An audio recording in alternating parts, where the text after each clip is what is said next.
শ্মশান এই নামটি শুনলে হয়তো অনেকেরই গা ছমছম করে উঠতে পারে, কারণ শ্মশান এমনই একটা জায়গা যেটা আমাদের দাঁড় করিয়ে দেয় নিষ্ঠুর বাস্তবের সামনে। তাই আজ আমি আপনাদেরকে ঘুরিয়ে দেখাবো এই তারাপীঠ মহাশ্মশান এবং আপনাদের জানাবো এই তারাপীঠ শ্মশান কিভাবে মহাশ্মশানে পরিণত হলো।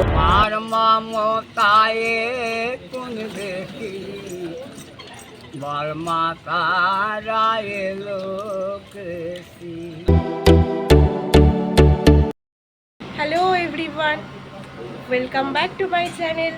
Good morning. আশা করছি তোমার সবাই খুব ভালো আছো। আমিও ভীষণ ভালো আছি। আজকে তারাপীঠে আমাদের ডে 2। তারাপীঠের মেন জিনিস যেটা মহাশ্মশান, সেই মহাশ্মশানে আমরা একবারও যাইনি।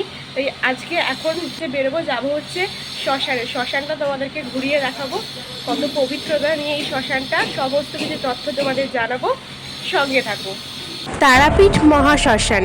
তারাপীঠ মহাশ্মশানে যেতে গেলে তোমাদের তারামার সরণির ভিতর থেকে সোজা মন্দিরে যাওয়ার পথে যে রাস্তাটা পড়বে, সেই রাস্তাতেই পড়বে মৌচাক পূজা ভান্ডার, তার উল্টো সাইডেই পড়বে তারাপীঠ মহাশ্মশান। এই মহাশ্মশানের রূপ রাত্রে এবং সকালে হয়ে যায় কিন্তু ভিন্ন। আমি তোমাদের বোঝার জন্য রাত্রের বেলা কিছু ক্লিপ নিয়ে রেখেছিলাম, সেইটা কিন্তু অ্যাড করে দিয়েছি। আর এইটা হচ্ছে সকালবেলা। এই মহাশ্মশান সাধক বামাখ্যাপার জন্য প্রসিদ্ধ।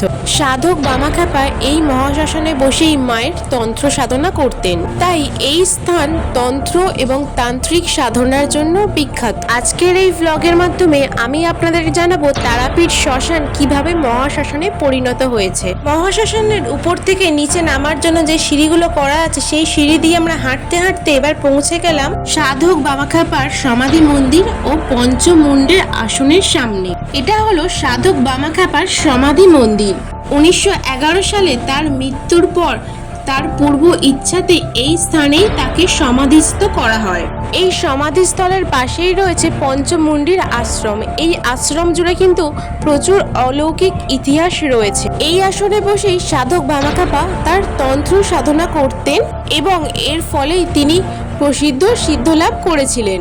এই তারাপীঠ মহাশ্মশানেই কিন্তু প্রচুর সাধু সন্ন্যাসীরা রয়েছেন। তার মধ্যে একজন সাধু আমাদের পূর্ব পরিচিত, প্রায় 15 থেকে 20 বছরের সম্পর্ক। ভালো আছেন? হ্যাঁ ভালো আছি। ইনি কিন্তু তারাপীঠ মহাশ্মশানেই বসেন। এনার সাথে কিন্তু আমাদের অনেক দিনের পরিচয়, আর খুব সুন্দর গান শোনান। গান আমি আপনাদের শোনাচ্ছি একটু পরে। তার আগে বলে রাখি, উনি কিন্তু চোখে দেখতে পান না, এই অবস্থাতেও খুব সুন্দর গান শোনান। যারা আমার ভিডিও দেখে এই তারাপীঠ মহাশ্মশানে যাবেন, তারা এই গাছতলার নিচেই সকালবেলা দেখতে পাবেন এইখানে যেটুকি, ইনি কিন্তু এখানেই বসেন। একবার হলেও ওনার গান শুনে আসবেন, মন কিন্তু ভরে যাবে আপনাদের ওনার গান শুনলে।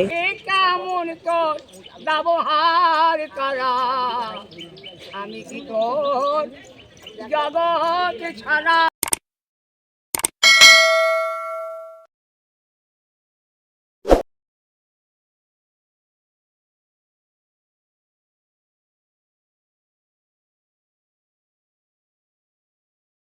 তারাপীঠ মহাশ্মশানের পাশ থেকে বয়ে চলেছে পবিত্র দ্বারকা নদী। এই নদীটিরও কিন্তু একটি অলৌকিক রহস্য আছে, যেটা হলো এই নদী উত্তর বাহিনী। হিন্দু ধর্ম মতে এই উত্তর বাহিনী নদী খুবই গুরুত্বপূর্ণ। এই নদীর জলে স্নান করলে পূর্ণ হয় সমস্ত মনের কামনা এবং দূর হয় সমস্ত পাপ। তারাপীঠ শ্মশানকে এখন অনেক উন্নত মানের তৈরি করা হয়েছে। আগে কিন্তু ছিল এখানে কাঠের শ্মশান, এখনো আছে। তার পাশাপাশি এখানে ইলেকট্রিক চুল্লিরও বন্দোবস্ত করা হয়েছে। এই সব অলৌকিক রহস্যের ঘটনাগুলি তারাপীঠ শ্মশানকে মহাশ্মশানে পরিণত করেছে। যদি ভিডিওটি ভালো লাগে, চ্যানেলটাকে সাবস্ক্রাইব করে দেবেন।